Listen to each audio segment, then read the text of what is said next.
Welcome to West Seattle. So I'm sitting here at a house in West Seattle, actually just waiting for some clients to show up, and I wanted to share with you what it is like living here in this beautiful seaside town, kind of a suburb of the greater Seattle area, which is really nice and has a lot of wonderful things to offer. So if you're new to this channel, make sure you like and subscribe because we release videos every week. That's the goal.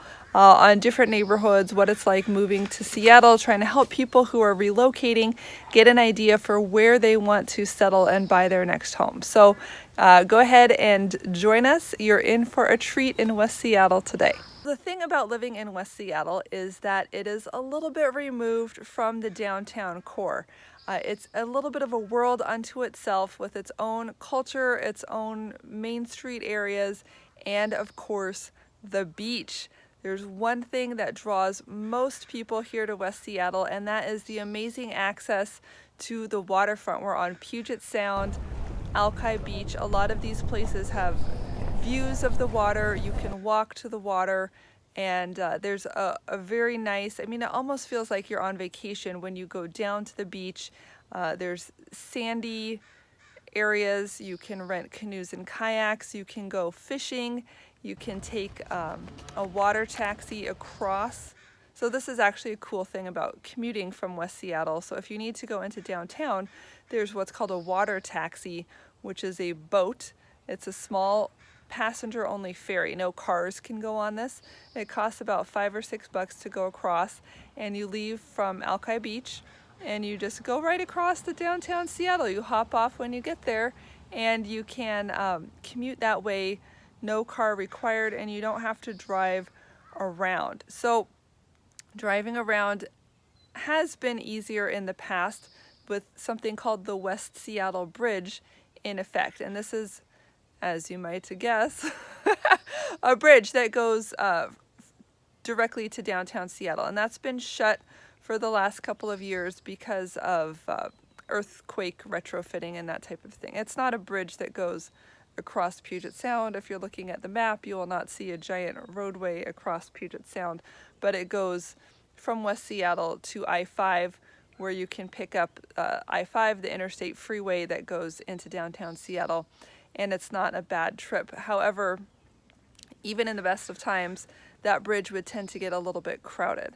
So now we don't have the West Seattle Bridge anymore. What we're doing is really relying on surface streets. You're getting off I-5 at exit 162, Corsican Avenue, and then you're driving on surface streets to get here. So it's okay.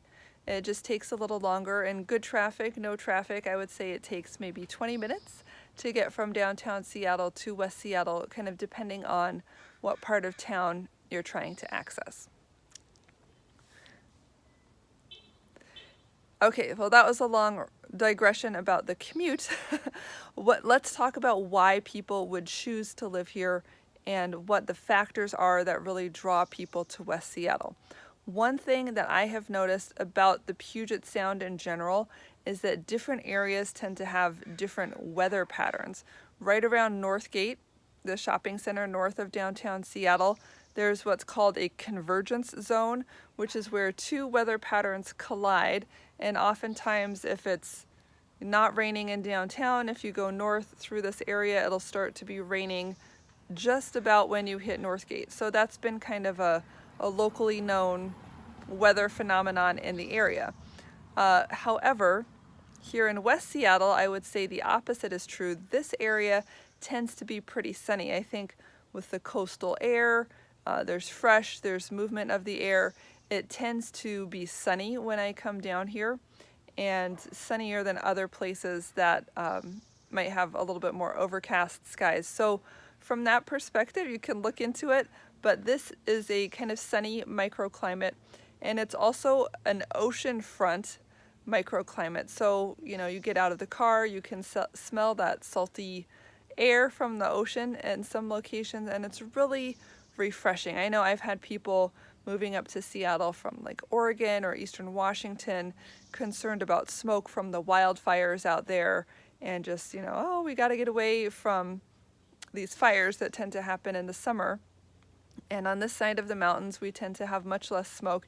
And specifically by the ocean, you're going to have less because this fresh air is always coming in off of Puget Sound. Now, in terms of the neighborhoods, we do have a lot of older construction here, and especially close to the water. What I always say is that the best locations in Seattle were built first. So the closer you get to primo spots like Queen Anne or downtown Seattle, Capitol Hill, those were some of the first areas to be developed. And of course, along the water, it's the same thing.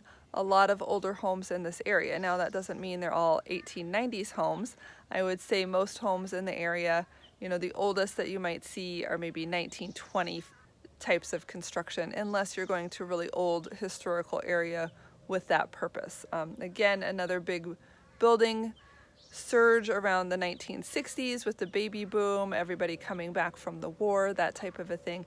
And so here in West Seattle, you will certainly find a lot of homes that are a little bit older, full of character, and for the most part tend to have been remodeled several times. And the reason for that is with the remodeling, with the property values, I should say. So this home, for example, this home that I'm looking at right here, this is listed for $800,000. It'll probably go for more than that.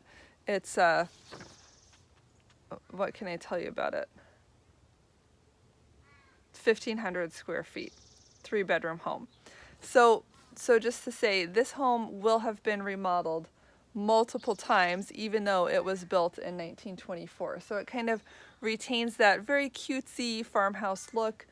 These tend to be smaller lots, kind of an urban feeling. We're on one of those streets where there's, a little house, all next to each other. You can come out on the porch and talk to your neighbors as they walk by and that type of a thing. So it just gives you that homey but urban type of feeling. So you're definitely tucked in your cute little house. You can go walk. I've seen a lot of people walking here while we've been talking, walking their dogs, walking up to the corner coffee shop.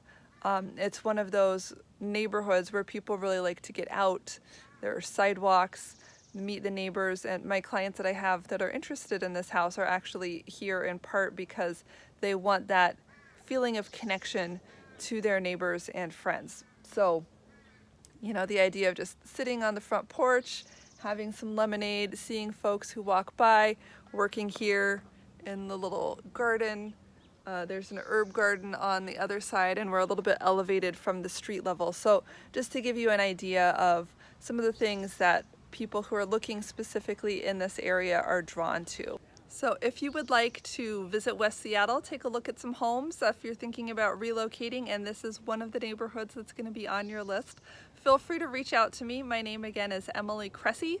I'm a real estate agent here, and I've lived here all my life, not in West Seattle, but oh, it's so cute.